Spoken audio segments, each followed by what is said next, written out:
اگر کوئی شخص آپ کا نصیب نہیں تو اللہ کس طرح آپ کا اصل سولومیٹ یعنی زندگی کا صحیح ہمسفر آپ کے لیے لے آتا ہے۔ اس میں اللہ کی نشانیاں اور اشارے بتائے گئے ہیں، ملاقات کے عمل کی طرف اشارہ کرتے ہیں۔ کبھی آپ نے سوچا ہے جس کے ساتھ پوری زندگی کے خواب دیکھے وہ آپ کا نصیب نہ نکلے؟ کبھی اپنے رب سے یہ سوال کیا کہ یا اللہ، آخر میرے نصیب میں کون ہے؟ لیکن اسی لمحے ہو سکتا ہے اللہ نے آپ کا سچا امیدوار آپ کے سامنے کسی ایسی جگہ لا کھڑا کیا جہاں آپ کو اندازہ بھی نہ ہو، شاید کسی مسجد کے دروازے پر یا اللہ کے گھر میں ایک دعا کرتے وقت۔ آج میں اللہ کے وہ 7 پوشیدہ اشارے، کہانیاں اور مسجد کی روشنی میں جنم لینے والے لمحات آپ سے بانٹوں گی، جن سے رب خاموشی سے آپ کے روحانی ہمسفر کو آپ کی طرف لے آتا ہے، اپنے خاص انداز میں، اپنے گھر کی رحمت کے سائے تلے۔ السلام علیکم، میں ہوں یسریٰ نور اور آپ دیکھ رہے ہیں سکون راز، اور اس چینل پر ہم بات کرتے ہیں زندگی بدل دینے والے موضوعات، نصیب کی حقیقت اور اللہ کی حکمت کے احسانوں کے بارے میں۔ اگر آپ بھی چاہتے ہیں کہ اللہ کی محبت کا لمس دل پر محسوس ہو تو یہ ویڈیو آخر تک لازمی دیکھیے گا۔ یہ صرف ایک ویڈیو نہیں، یہ شاید کسی کی دعا کا جواب ہو۔ پہلی نشانی، اللہ غیر ضروری تعلقات سے آزاد کر دیتا ہے۔ کتنی بار ہم رشتوں کو اپنی ضد یا جذبات میں پال لیتے ہیں، لیکن جب اللہ کو پتہ ہو کہ یہ سفر آپ کے لیے خیر والا نہیں تو وہ خود اسے ختم کر دیتا ہے۔ جیسے وہ ایک بہن جس نے 5 سالہ تعلق چھوڑا اور 6 مہینے بعد مسجد میں قرآن کلاس کے دوران ہی وہ اپنے سچے شریک حیات سے مل گئی۔ میرا ایمان ہے کہ اللہ کی چاہت ہمیشہ ہمارے ارادوں سے زیادہ کامل ہے، اسی لیے وہ کمزور رشتوں کا بوجھ اتار کر مضبوط نصیب لاتا ہے۔ کبھی کبھی تعلق ٹوٹنے پر آپ کو مسجد میں وہ سکون ملتا ہے جو کسی انسان کے ساتھ نہیں آ سکتا۔ مسجد کے ساتھ کبھی کسی درسگاہ، درگاہ یا خانقاہ کے سائے تلے بھی رب آپ کی قسمت لکھ سکتا ہے۔ بار بار اچانک ملنا یہ اکثر ہوتا ہے۔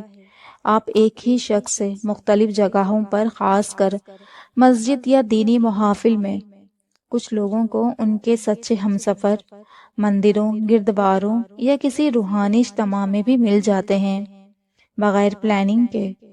ایک دوست کی مثال ہے کہ وہ لڑکی جس کو میں ہمیشہ مختلف مساجد میں جمعے کے خطبات یا اسلامی کلاسز میں دیکھتا تھا، جہاں پر نیت صاف اور دعا سچی ہوتی ہے، آخرکار میرا ایمان اور اس کا ایمان ایک دعا میں مسجد کے صفوں میں مل گیا۔ یہ رب کی پلاننگ ہی تھی۔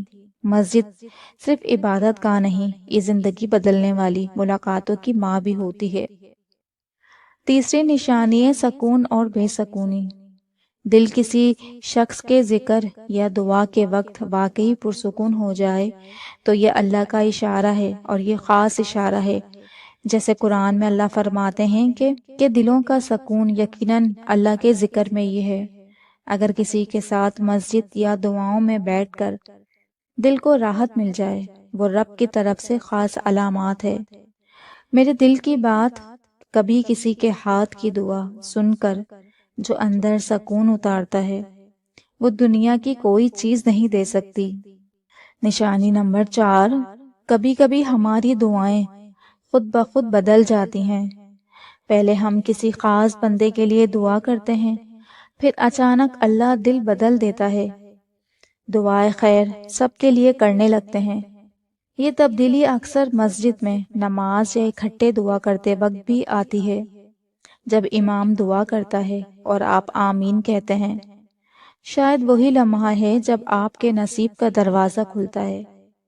میرا تجربہ ہے کہ رب کی رضا میں راضی رہنا ہی اصل دعا ہے۔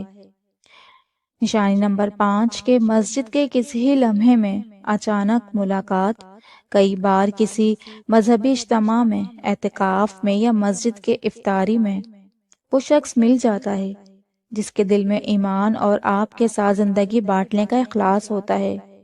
میں نے خود دیکھا ایک بھائی کو، وہ اپنی والدہ کے ساتھ تراویح میں آیا کرتے تھے اور وہیں کسی نے ان کا رشتہ طے کر دیا۔ مسجد کے ماحول کی برکت سے یہ وہ وقت اور جگہ ہے جہاں رب کے گھر میں مانگنے والے کو ضرور عطا ہوتا ہے۔ جلسہ، مدرسہ یا کسی خیراتی پروگرام میں بھی کبھی وہ لمحہ آ جاتا ہے جب اللہ دل ملا دیتا ہے۔ نشانی نمبر 6 کہ ایک دوسرے کی روحانی ترقی۔ اصل میں روحانی ہمسفر وہ ہے جو آپ کے دین میں اضافے کا سبب بنے، وہ شخص جو آپ کے ایمان، صبر اور شکر کو بڑھا دے، جس سے آپ مزید اللہ کے قریب ہو جائیں۔ ایک دوسرے کا ہاتھ پکڑ کر جنت کی طرف چلنا ہی اصل مقصد ہے۔ مسجد میں ملنے والے وہ لوگ جن کے ساتھ آپ مل کر نماز پڑھتے ہیں یا قرآن سنتے ہیں، وہ اکثر آپ کی قلبی حالات بدل دیتے ہیں۔ صوفی مزارات اور کمیونٹی کی عبادت گاہوں میں بھی بعض اوقات قسمت کا دروازہ کھلتا ہے۔ نشانی نمبر 7 کسی کے لیے دعا کرنا یا مسجد میں کسی کو دعا کرتے دیکھنا۔ کبھی ایسا ہوا ہے کہ آپ نے مسجد میں کسی کو خاموشی سے اپنے اور آپ کے لیے دعا کرتے دیکھا؟ وہ لمحہ رب کی نشانی ہے۔ اللہ کے نزدیک سب سے پیارا عمل کسی کے لیے چپکے سے دعا کرنا ہے۔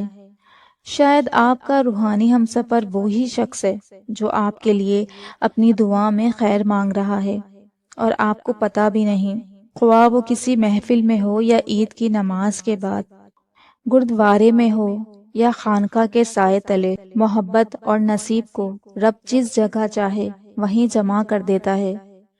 دوستوں، ہر درد کے بعد سکون، ہر ٹوٹنے کے بعد بحالی اور ہر دعا کے بعد یقیناً کہیں نہ کہیں دل کے اندر اللہ نے آپ کے مقدر کا جواب لکھ دیا ہے۔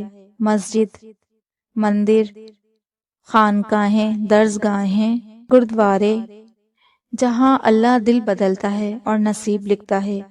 کبھی کبھی ہم اپنی قسمت خود نہیں ڈھونڈ سکتے، رب اسے ہمارے سامنے خود کھڑا کر دیتا ہے، اکثر اپنے گھر کی چھت کے نیچے۔ میں نے کئی دفعہ لوگوں کو دیکھا مسجد میں اللہ سے سچے دل سے استخارہ کرتے ہیں اور اگلے ہی دن انہیں کسی بزرگ یا دوست کے ذریعے مثبت اشارہ مل جاتا ہے۔ یہی رب کی حکمت ہے۔ دوستوں، اگر کوئی آپ کا نصیب نہیں بنا تو اس میں اللہ کی حکمت اور تربیت چھپی ہے۔ مسجد کے در کھلے ہیں، مندروں کے صحن کھلے ہیں، دینی درسگاہوں کے دروازے کھلے ہیں۔ رب کی رحمت کسی لمحے آپ کو حیران کر دے گی۔ دل کو مضبوط رکھیں، رب پر مکمل بھروسہ رکھیں اور اللہ کے گھر سے جڑ کر اپنی قسمت کو سنوار دیں۔ اگر آپ جاننا چاہتے ہیں کہ اللہ کب اور کیسے کسی کو آپ کے نصیب سے نکالتا ہے تو میری یہ ویڈیو ضرور دیکھیے گا، جس کا لنک اوپر ظاہر ہو رہا ہے۔ اللہ آپ سب پر اپنی بہترین رحمتیں نازل کرے، آمین۔ آئی ہوپ آپ کو یہ ویڈیو پسند آئی ہوگی، تو پھر ویڈیو کو لائک، چینل کو سبسکرائب اور آگے بھی شیئر کیجیے گا۔ ملتے ہیں نیکسٹ ویڈیو میں۔ اللہ حافظ۔